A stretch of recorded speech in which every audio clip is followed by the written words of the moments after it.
Worn, rotted, and bleached, the red, weather-beaten bricks rose from the rocky precipice, and thick walls stood solid after more than half a century. At the far end, a stony ledge impeded further progress. They stopped to examine the cascading slush gate, where water was still flowing off the mill race and down through the brick portal. They decided to return through the inside of the mill. The wheel room was a gigantic space, supported by huge waist-high stones at the base. Cold creek water raced through an arched opening at the top of the spillway. The keystones slumbered beneath the tentatively holding stonework. Working up through the rock foundation, they balanced their way across the fallen walls. Advancing to one of the gigantic chimney shafts, they edged their way around to the workrooms. At one time, this building was full of more than 90 looms, each cranking out tons of cloth, yarn, and thread for the Confederacy, Dewey instructed. You can see why they'd go to so much trouble to find it and eliminate it. They had separate operations for flour and grist mills, leather goods, and the textiles. They explored the cavernous cellar, running in and out of small roofless chambers. They saw the enormous door where bales of cotton had been unloaded to spin into thread. Graceful ferns dangled in the breeze and made a living green tapestry covering one stretch of wall. They sat down to rest on a windowsill on the creek side of the factory, 2 stories above the water. Burned rafters, boards, and floor joists hung exposed in the scorched brick. A moss-covered tank still held a store of rainwater as it sat crushed in the basement area of the ruins. They saw a small brick ledge running around the base of the room at floor level. The group edged cautiously forward, making their way to an enormous oak tree sprawled amidst the corner of the building. The huge trunk divided, and shafts of tree limbs ran transversely in and out of burnt window openings.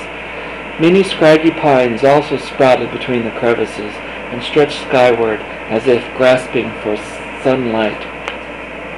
"Walk careful," Dewey said. "This place is real dangerous. Test every step before you put any weight on it." Brady gave a little squeak. "Maybe we should turn back." "No," retorted Jennifer. "We can make it to that top windowsill there. I've been here before. Only a chicken would back out now." "Cluck, cluck," went Elizabeth. Everyone laughed. "Come on, Miss Hennypen. Just follow us. If we make it, you've got no problem." "Oh," said Liz, grasping a branch so she could leap out onto the huge limb of the tree. The group scampered up the tree like squirrels seeking nuts, except for Elizabeth, who more resembled a slug. Said Jenny. "Great," said Dewey, relishing the gnawing in his stomach caused by the now breathtaking height. "Come on," as he took the last leap onto the giant windowsill. Once a large crane had hauled up huge balls of cotton and unloaded finished goods into waiting wagons below from its nesting place here in the lofty perch. Here they fell silent, for it was a place of enchantment. High above the creek bed, birds flew in and out of the tree branches and floated about them searching for an open perch. Tittering harsh, sharp noises, they criticized the human intruders. The wind sang past, free and clear. Far below, the creek waters swirled on the rocks, stretching southward across the eddies, and out of sight beyond the stiff intrusion of the hillside, jutting deep into the stream. The water bubbled purple, green, and blue. Sapphire and emerald streaks flushed over the shoals. There was so much sun, wind, color, space, and nature. It was so beautiful. Everything glowed in the strong light of the noonday sun. Lizzy's blonde strands of hair and vividly blue eyes shined brilliantly. Her now brown arms and rose gold legs stood out against the weathered brick stoop. Jenny blinked as she stared in a wide circle of water, woods, and sky. What are all those holes in the wall? Liz wanted to know, pointing out a dozen or so little niches in the south wall. Round shot, said Dewey knowingly. The big ones are cannonballs bouncing into the wall, but most of the smaller ones are just rifle shot. You mean there were people here when it burned? Liz asked excitedly. Why, yes, Dewey answered. You don't think they'd walk away and give up to the damn Yankees, do you? No, they had quite a fight on their hands for a while, till the cannon started blasting away. Jenny contemplated Dewey's remarks. Jenny had guessed the same, but she wondered how Dewey, and boys in general, always seemed to be so well informed about such fighting and guns and shootings.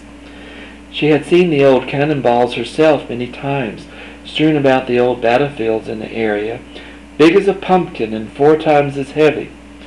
Probably several of them were swimming deep in the creek somewhere. Someone's been carving their initials here, Rady remarked, pecking at the flaking brick. The group clamored to view the chipped-out message. Jenny began slowly reading out with difficulty. DUM ABSENS L, she began, commenting that the rest was illegible. Q-yins, she concluded confidently. DUM ABSENS LOQUENS. What could that be? She questioned, glancing at her compatriots. For my part, it's Greek to me, Jenny chortled. DUM ABSENS and LOQUENS, repeated Liz. That's 2 goofy names if ever I heard 'em. The group laughed heartily at Liz's comment. Then Rady, with intellectual confidence, stated, It must mean DUM ABSENS LOQUENS. That's Latin for while absent speaking. Wonder who could have put that here.